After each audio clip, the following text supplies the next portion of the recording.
Hey guys, it's a friendly tree here. I'd like to welcome you to another episode of Nina Williams in Depth, where today we'll be talking about Nina's flashing escape. Alright, before we do that, let's just make sure we're happy with the settings. Honestly, I'm happy with all the settings, so that's good. I might remove the health bar, but just before I do, I just want to give a shout out to my friend Davian, who made this Yakuza themed health bar. He's got it set up so that you can choose the colours, so you can... I've got it set green, and when you take damage it does white, but you can change it however you want really. So shout out to him for making this awesome little mod.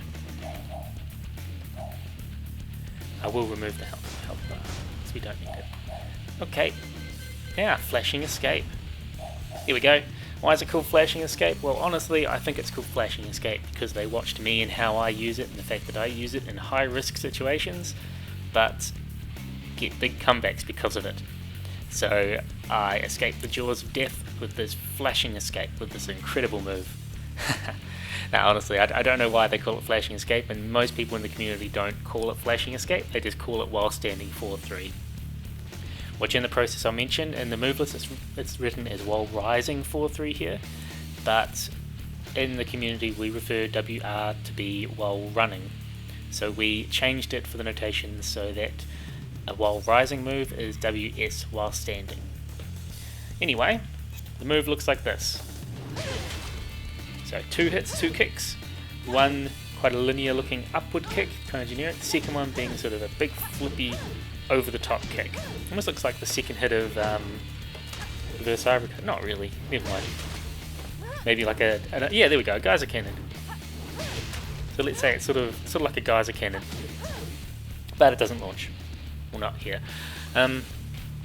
So as I mentioned, it's a while standing move, which means you have to be in a crouching state, and you do it once you let go of the direction, and you press 4, then 3.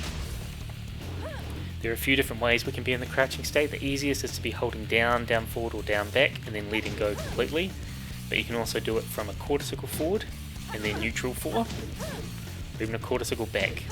If you delay the timing, oh, yeah, right. And this does of course mean that you can do it off moves that cancel into sway, which can be valuable in setting up different pressure. Anyway, what else can we look at with this move? So it does 15 damage on the first hit and 24 damage on the second. It's I-11 startup with 2 active frames. If we hit on the second active frame, it goes from being +7 to +8. And if I recall correctly, it's -4. Yeah, there we go. In the second hit, we're looking -6, 22 active frames.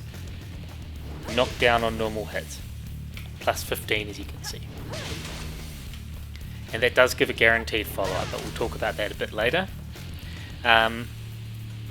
What else do we need to talk about with this move? So we've got the damage, we've got properties. I'll mention it's not a natural combo, so it's mid-high, and if the first hit hits, they can duck the second. It does not jail, and it's not a natural combo.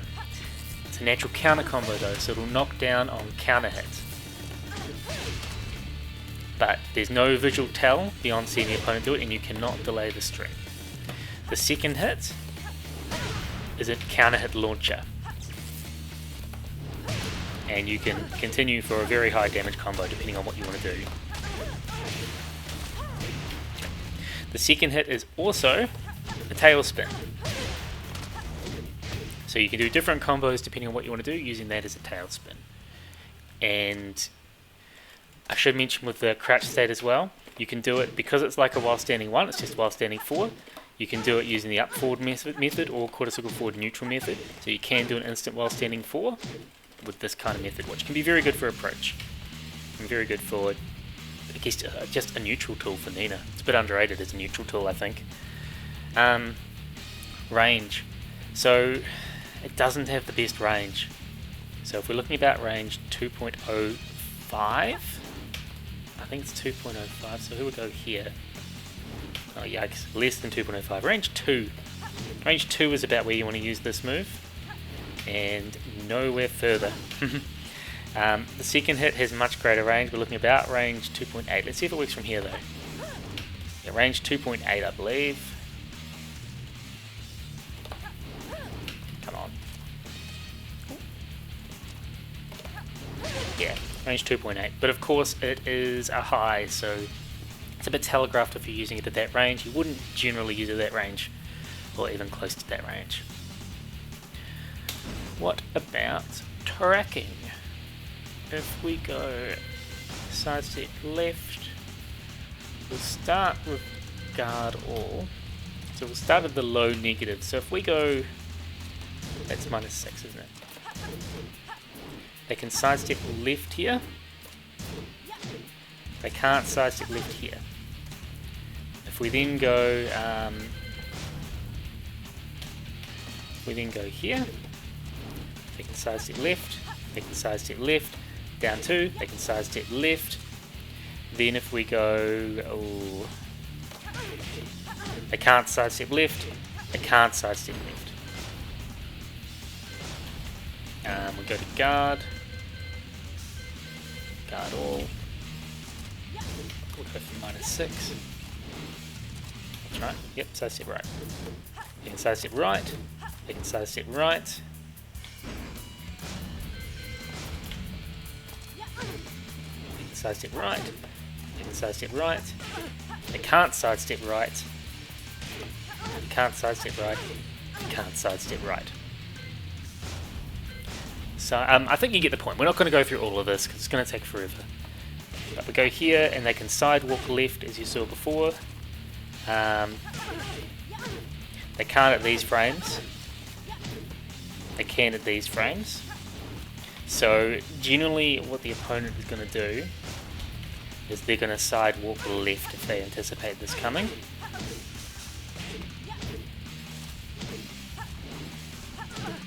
Although in different situations, especially the more negative situations, sidestep right works pretty well. With that in mind, if they do sidewalk right, and we get something like, oh sorry, we'll go guard again. So that'll beat it completely. Opposed to sidewalk left, the second hit will catch them because it'll track to Nina's right or catch them sidestep left. And most of the time that's the smarter option for the opponent to do. Once again, they can just see this, get ready and duck, but that's on you to decide whether the risk is worth it or not. Keeping this in mind though, a little trick you can do is often what people do to realign themselves is they'll tap forward or back to realign to the direction of the opponent, like that. You can do the same while you're crouching by tapping forward. So what you can do, for example, is instead of just doing it right away, you could go little crouch forward, and then you'll realign and it'll be harder for them to walk. You got to get your timing right, of course, but yeah. So that's a good way that you can make up for the linearity of the move. Likewise, you can do it as a quarter circle forward like this, and it'll make it much harder for them to step. But still possible. So yeah, it's another move. A lot of the time, they need to know the situation they need to step. But in the neutral, yeah, you're looking at right. In a setup situation, they're better going to the left. But that's what you can do to help it. Okay, what else do we need to talk about with properties of these moves? I guess just the fact that this is 11 frame startup, so it's a common 11 frame punisher. You can use it in combos, it keeps them floated, such as here. We're doing that option. It's just a good move. We can talk about the spacing. So for example,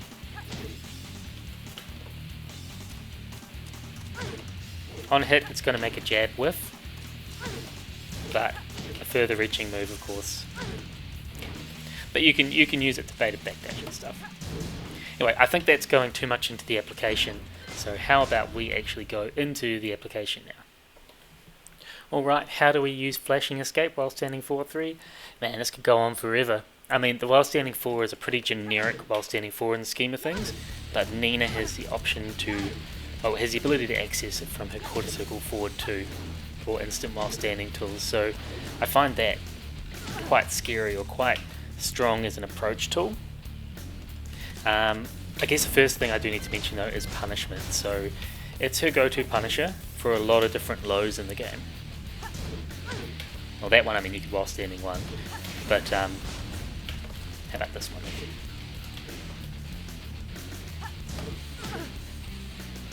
Even if you're unsure of what the punish is, this is the first one that you do generally. It's safe on block. It doesn't do a great amount of damage, but it leaves you in good frame advantage. And I mean, it's been buffed so that it leaves them closer on hit. But with that in mind, as I was just starting to allude to before, oops.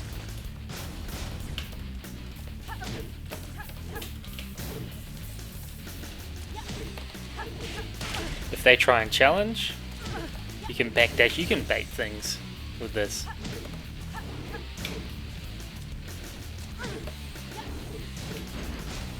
It's not a great example, is it? But what about this? What about even on block? So even on block you can see it does have that range where you can bait things and try and launch it. But I know those aren't great examples. So on hit and block, it's both got powerful tools for baiting, but on hit, it's +7. So I mean, that's pretty scary, isn't it? And at +7, you've got a lot of different tools which can work pretty well. And even at +7, you could extend beyond your frames and do a few different things. So, for example, here, I've got nothing I can do besides block, low parry, or do some kind of low crush. I mean, be aware of a hop kick there, obviously, that'd be terrifying. Ugh. And then you got things like this. Once again, a good way to get into your blender, because that'll beat anything they do, except backdash. But then you got things just like 1+4, which, depending on the character, a lot of the time, they cannot backdash. Well, that was a bad backdash. Yeah. So it puts you in a very good situation at +7. The range isn't quite good enough for you to do things like throws consistently, as you can see just there. But you still have a pretty decent +7 situation. Not quite that because of how close you are. Look at how close you are there compared to this. But you can use it to enforce a mix-up or continue pressure. So I think it's a good little approach tool that you can use to apply your pressure and quite easily confirm what you're going to do. So you're Nina, you're struggling to get in against the opponent, you're trying to find your window. That's a good move you can use to start it with low risk, opposed to doing something like that or that or that. I mean, that's pretty good too, don't get me wrong. But you don't want to throw out anything too slow, you don't want to throw out anything too risky, and as far as risk goes, this hit on its own is pretty good. Doing the second hit is when the risk comes in, and that's what we're going to talk about now. Actually, what we'll do.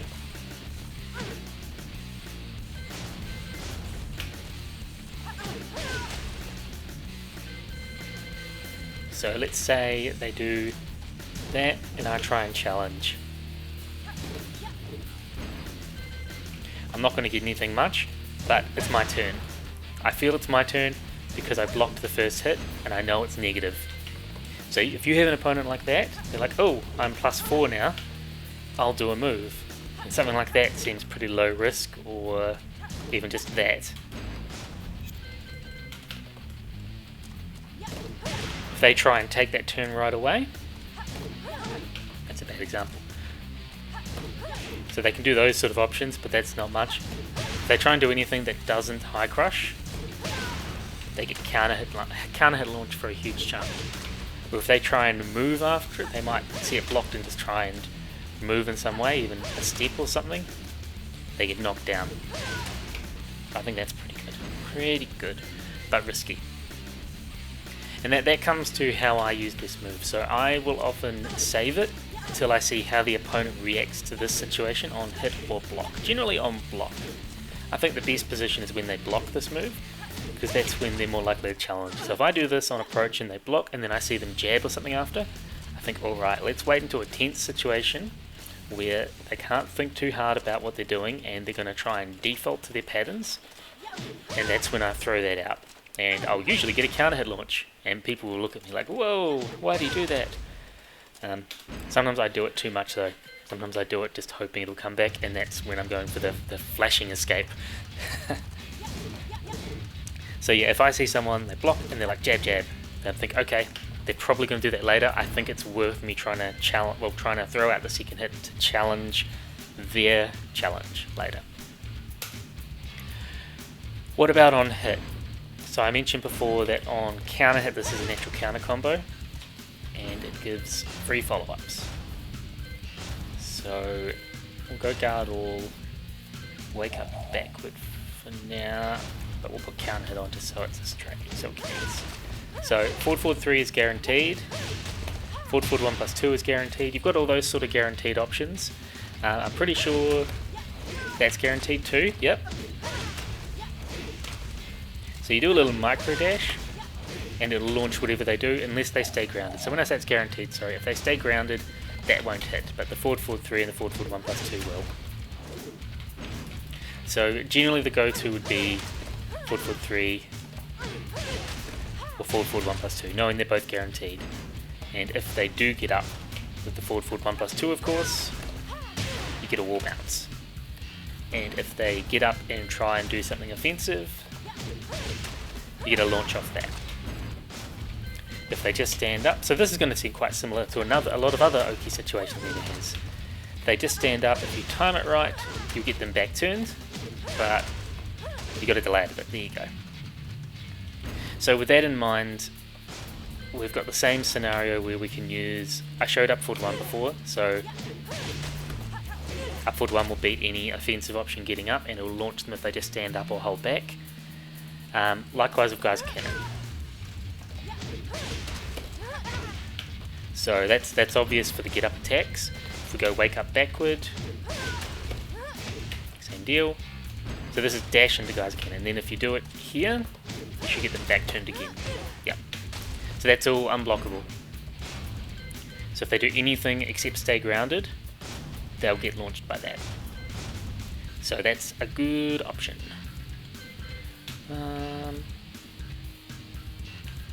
Let's talk about combos next.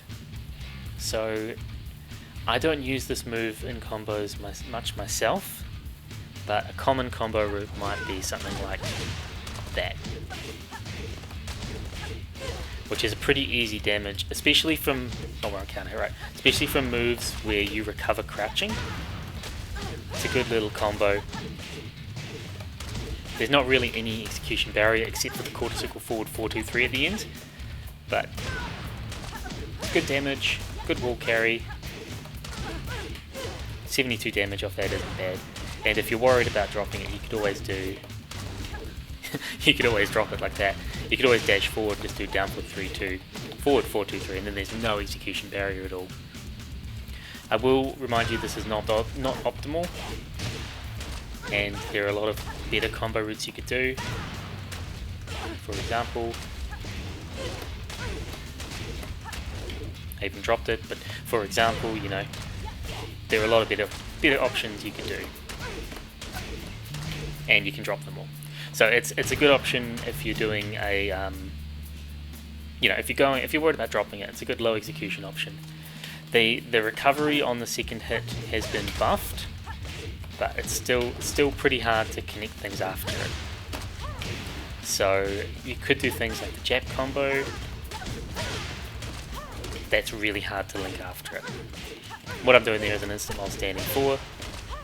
Yeah, it's really tough. So I'd often use it when I'm kind of close to the wall, if anywhere. Kind of just use it as a wall carry option. So I'm using that with the intent of this being the wall carry option.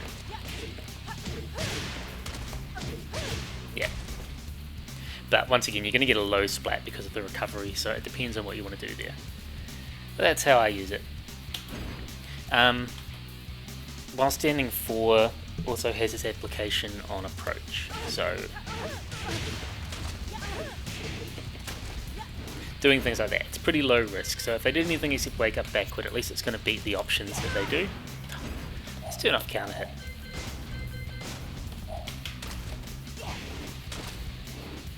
But yeah, it doesn't have the chunkiest hitbox, so you've got to kind of delay it or figure out the time and you can do it there, and it's not the highest reward unless you see them press a button on get up, and then you can kind of twitch confirm it to do the follow up and get your knockdown Oki.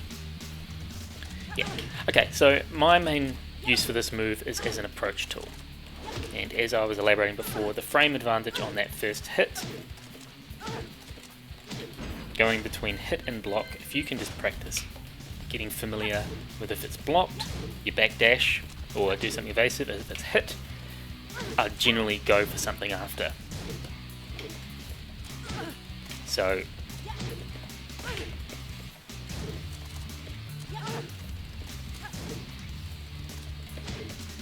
yeah, look for what you can do and just figure out your options from there. But that's how I'd use it. I'd use it as an approach tool, which is really what Nina needs. So as long as they're not doing big steps to the right, but even then it's kind of hard for them to punish too. And if they're stepping to the left, they've got that to look out for too. Let's go on to other things. Which I should mention, it does knock them down. It's not a natural combo, but not a natural combo on the front, but on the back it is.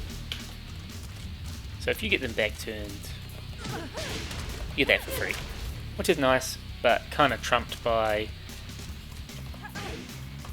that while standing on +2. Oh, that's not what I wanted. Oh, what did I do? Oh well, let's sit down and wait. Wait. We play the waiting game. We go to stage select.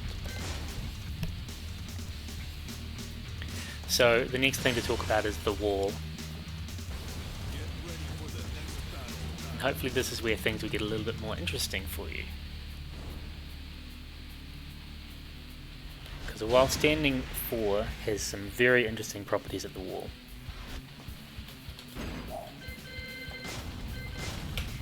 First off, I'm just going to mention while standing 4-3, because while standing 4-3 is a wall break, so you can use it like that to break the wall, or if you do something like, oops. Oh my god, I can't sidestep to save myself. Like that, you can get that to connect. There we go. And that'll cause a wall break. But I wouldn't use it for that too often. I would more often use while standing 4 at the wall. And the reason for that is just the different properties you can have with it. So let's, for example, we do that. That's a common wall ender with Nina to get Oki. If instead we do that, we get 1 more damage. And let's look at the frame advantage here. Doesn't say it, damn it. It's a very similar situation though. And you can delay it. And you get an unscaled 60%. Really easy to do this delay, by the way. So it gives you a completely different Oki situation. It gives you more the Oki that you'd get from there. So it's less damage, but the point is it's masked behind what you're doing because it looks very similar. So it gives the opponent more to think about. So with this in mind, you get your general sort of tech catch situations, all the ones that you get elsewhere. So we're going to the left, so yeah, it's too fast. Yeah, you can get that sort of timing, the same that you do off the other things. And I cannot do it for the life of me. Ugh. Let's go to the side a little bit, that makes it easier. Ugh, let's do the side step, that makes it even easier. Ah, screw it. You can get that, but it's real timing based.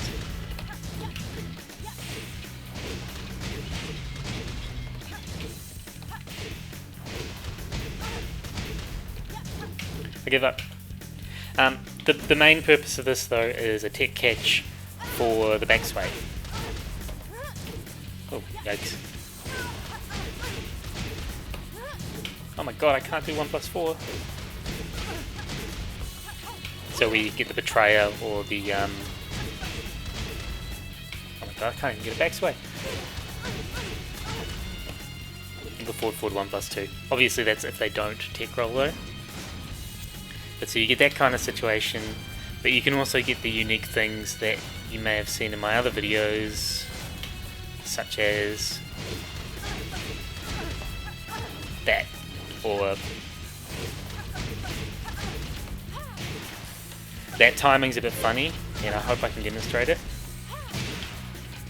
because you can get them to do a back turn get up kick.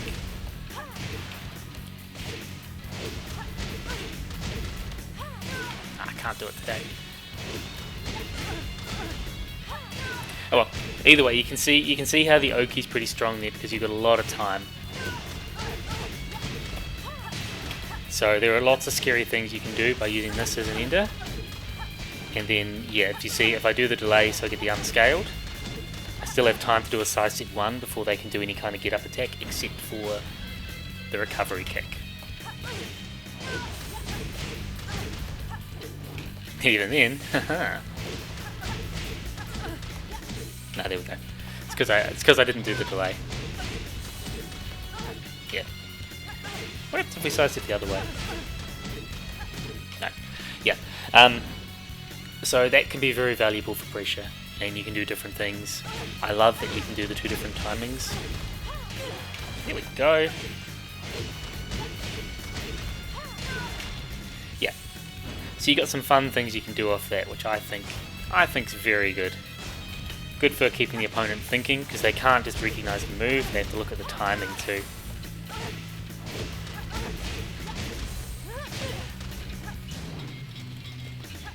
Yeah, so I think that's good. And obviously near the wall you can do things like that more effectively, because they can't backdash it, and there you've got a safe auto spacing tool that you can use to wall splat.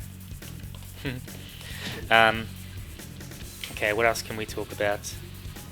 Oh yeah, okay, so if we're talking about the higher damage combos, we got that. So if you do a while standing 4 there, sorry, you do it with a forward sway.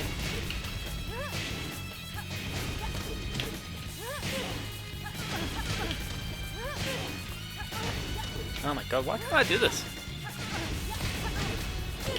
If you do that right, you can get a free up forward 3 off the while standing 4. I don't know why I'm stuffing this up so much, except for nerves.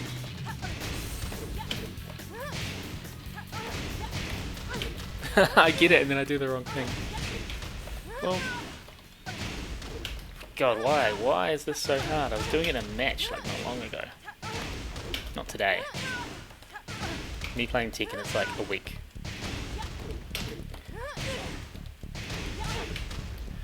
Yeah, okay, so anyway, if you do it, yeah, what?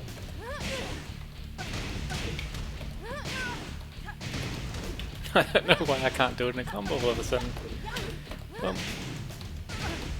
if you do it in a combo, you can do while standing 1, sorry, side step 1, while standing 4, up forward 3.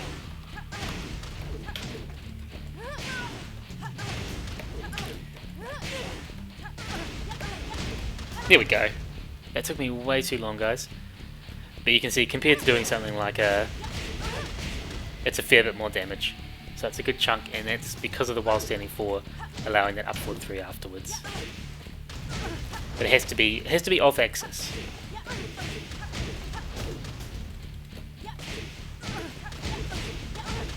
And you're not going to get it like this.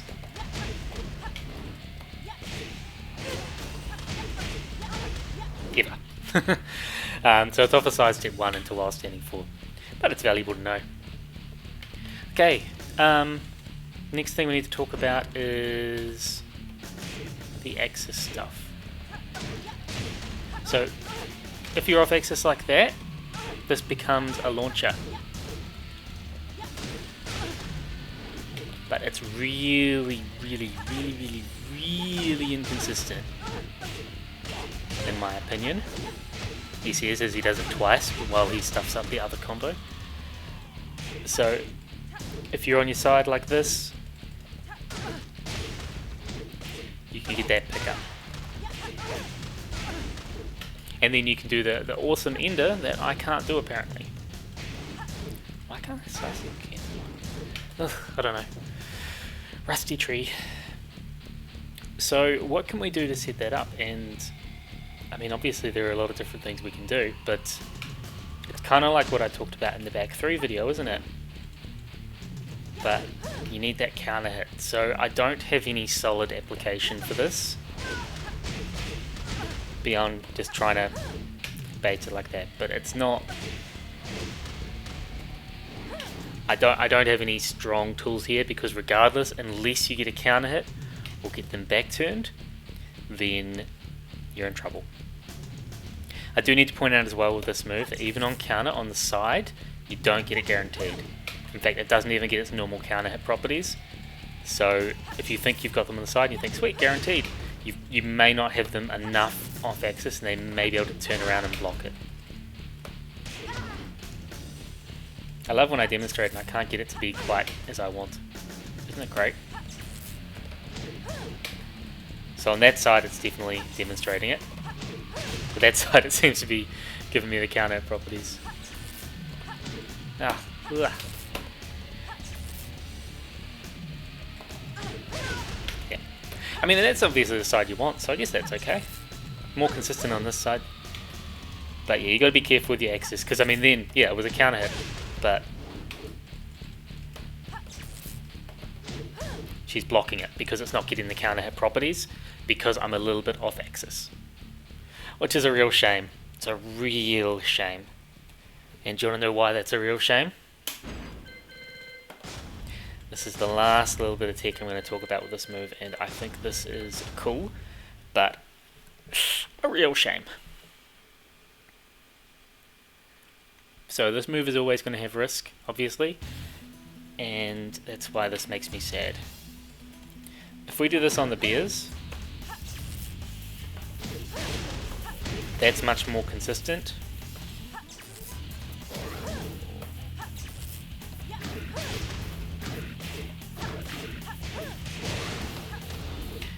But the thing that's really interesting here is away from the wall. So if we do it like this, they get sent quite far away.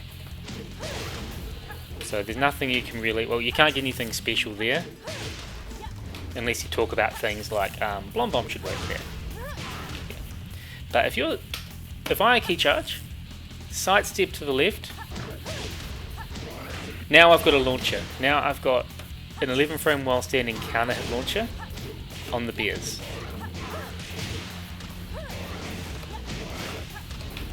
Isn't that cool? Isn't it a shame?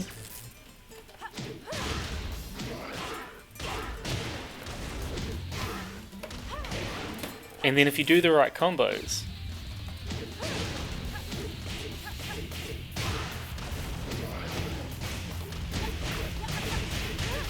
you're getting over 100 damage. So, I mean, that's definitely worth being aware of, because there is the potential for being off axis and getting this move on the bears. This is only if you sidestep left, by the way. If you sidestep right, you'll see the opponent goes further away. So, if you're straight on, no dice, sidestep left even just a little bit, and you got yourself a launcher. So I think that's a pretty cool application with this move, if you can find it useful. But to elaborate on what I said before, I'll generally use this as an approach tool, and I'll see if on block how the opponent responds. If they respond with a jab, especially if they respond with a jab early on, they might stop. But then we come to clutch situations, when I'm putting the pressure on, I'll try it again, because I've got a feeling that they're going to revert back to earlier patterns, or I'm making a read based on what I've seen earlier, then I'll throw that out. And you can imagine if they block and then they get hit by that, that's the huge comeback there, isn't it? But even if you do something like this, and the opponent challenges, I mean against the bears, if you've done like a sidestep left down 2 while standing 4-3, That could be it. That could be your entire win, couldn't it? Because you're just like side step left, down 2 while standing 4-3. Down 2, side step left. Oh, side step left, down 2 while standing 4-3. Look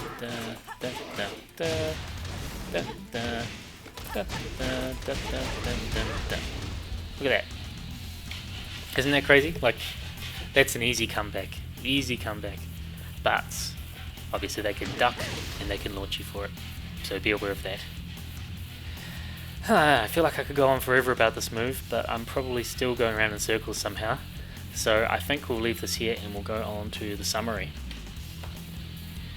To summarize, Nina's flashing escape while standing 4-3 is a 2-hit kick string that is not a natural combo but is natural counter combo.